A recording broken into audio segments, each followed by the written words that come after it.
Selain perumusan tentang kewajiban yang dituntut dari seorang satpam, kini Polri sedang berusaha mendapatkan payung hukum dengan mengikutsertakan atau memasukkan rumusan terkait hak-hak satpam. Demikian terungkap saat Kasubdit Binkam Sadit Binpotmas Korbinmas Baharka Mabes Polri, Kombes Indra, secara resmi menutup diklat Satpam Kualifikasi Gada Utama yang digelar Jumat 28 Februari 2025 sekira pukul 11.14 WIB di salah satu hotel di Jalan Arteri Kuala Namu, Kecamatan Batangkuis, Deli Serdang, Sumatera Utara. Selamat datang di channel Berita Satya Bakti Online.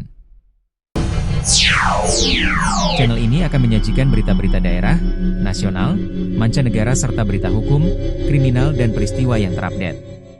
Jangan lupa share, komen dan tekan tombol like, subscriber serta tanda lonceng agar dapat berita yang terupdate setiap hari. Terima kasih. Menurut Kasubdit Binkam Sadit Binpotmas Korbinmas Baharka Mabes Polri itu, dalam perubahan revisi Perpol nomor 4, kalau kita lihat tadi dalam revisi dalam Perpol yang lama 04 itu hanya menjelaskan tentang kewajiban satpam. Ya. Ada 3 kewajiban satpam yang dirumuskan di dalam Perpol itu. Yang pertama menunjukkan KTA, menggunakan pakaian dinas dan melaksanakan tugas di lingkungan kerja.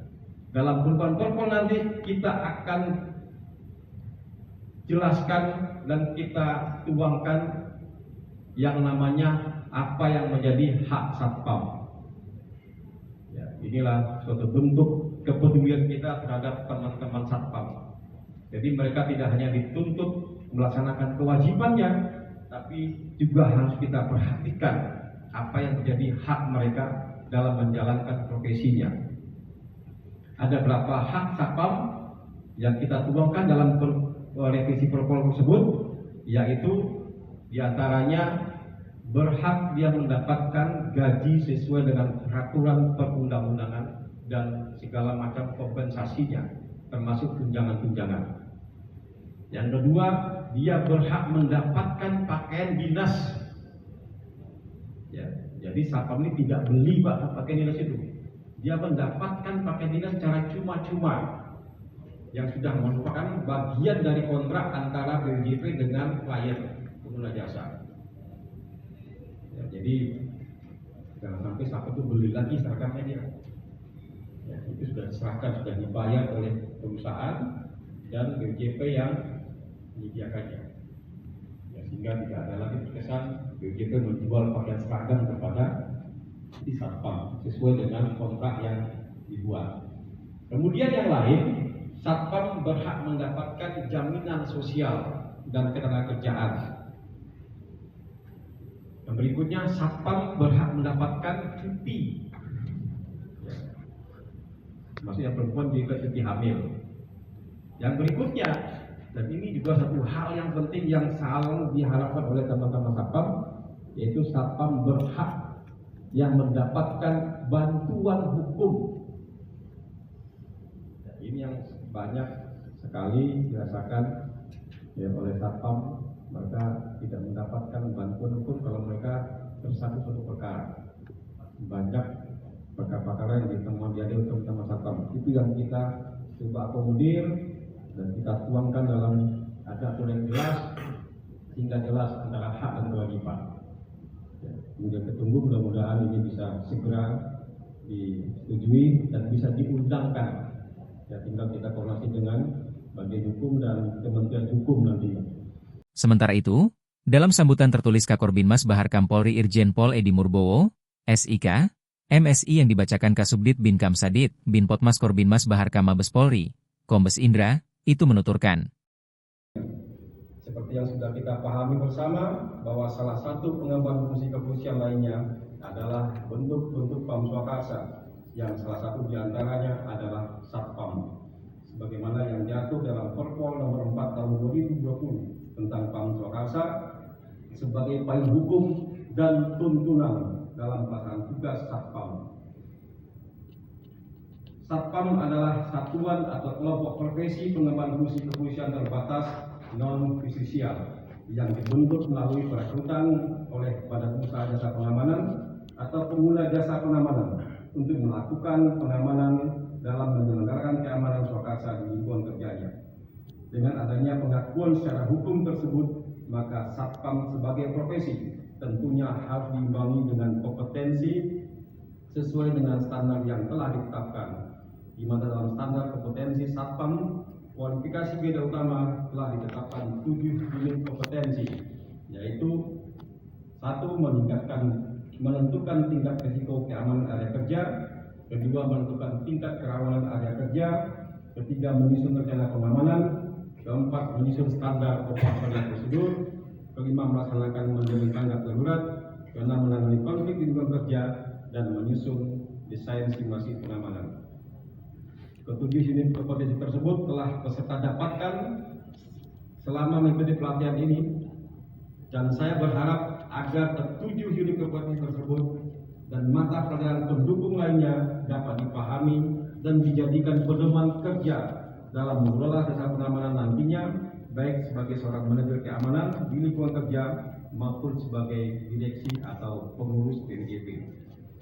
Peserta pelatihan yang saya banggakan, perlu dipahami bahwa pelatihan berbasis kompetensi ini tidak secara otomatis akan menjamin peserta sudah memiliki kompetensi sebagaimana yang sudah ditetapkan. Masih terdapat satu langkah lagi untuk mendapatkan pengakuan sebagai anggota Satpam yang sudah memiliki kompetensi, yaitu melalui uji kompetensi. Hal ini sebagaimana diatur dalam Perpol nomor 4 tahun 2020 tentang PAM Swakarsa pasal 28. Bahwa untuk menentukan kompetensi anggota Satpam dilakukan uji kompetensi yang dilaksanakan oleh lembaga sertifikasi profesi yang sudah mendapatkan lisensi dari Badan Nasional Sertifikasi Profesi dan mendapatkan rekomendasi dari Polri. Kompetensi yang dimiliki oleh anggota Satpam merupakan kemampuan untuk mendukung kelancaran dan kesuksesan pelaksanaan tugas dalam menyelenggarakan keamanan dan ketertiban di tempat kerja dan di lingkungannya, yang meliputi aspek pengamanan fisik, personil, informasi, dan pengamanan teknis lainnya.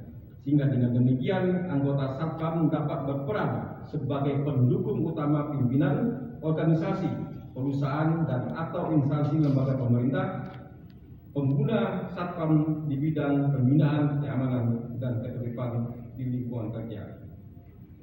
Perlu juga kita pahami bahwa tantangan tugas Satpam sebagai pengemban fungsi kepolisian terbatas non-justisial ini semakin kompleks seiring dengan perkembangan dalam berbagai aspek kehidupan yang dipengaruhi oleh perkembangan ilmu pengetahuan dan teknologi, baik lingkup global, regional, nasional, yang tidak hanya berdampak positif, namun juga menjadi potensi ancaman yang semakin dinamis.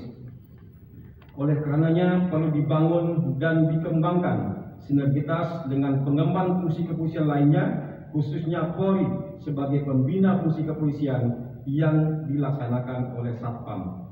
Sinergitas dapat terbangun dengan baik apabila masing-masing pihak saling menghargai, memiliki kemampuan komunikasi yang baik, serta saling memberikan kepercayaan dan kemampuan berkolaborasi yang baik, sehingga tantangan tugas tersebut dapat ditangani dengan baik. Hadirin dan sekalian yang berbahagia, sebelum mengikuti sambutan ini, saya mengucapkan selamat kepada seluruh peserta yang telah mengikuti pelatihan ini dengan baik. Semoga sukses dalam menjalankan tugas profesi dan bisnis di bidang pengamanan nantinya. Demikian sambutan saya. Semoga Allah SWT, Tuhan Yang Maha Esa, senantiasa memberikan bimbingan dan petunjuknya kepada kita sekalian dalam melaksanakan tugas dan pengabdian kepada masyarakat, bangsa, dan negara. Akhirnya dengan mengucap Alhamdulillahirabbil alamin, pelatihan Satpam kualifikasi garda utama pada hari ini Jumat tanggal 28 Februari tahun 2025 pukul 11.14 waktu Indonesia bagian Barat secara resmi saya nyatakan ditutup.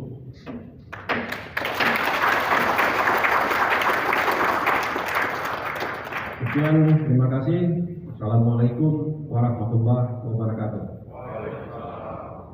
Medan 28 Februari 2025 Kapolri Kapolri Tanda Edi Mugo, SIK SMI, Inspektur Jenderal Polisi. Demikian laporan Satya Bakti Online dari Tanjung Morawa, Kabupaten Deli Serdang. Editor Publis, Antonius Sitanggang. Renungan.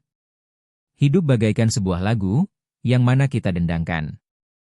Jangan lupa share, komen dan tekan tombol like, subscriber serta tanda lonceng agar dapat berita yang terupdate setiap hari.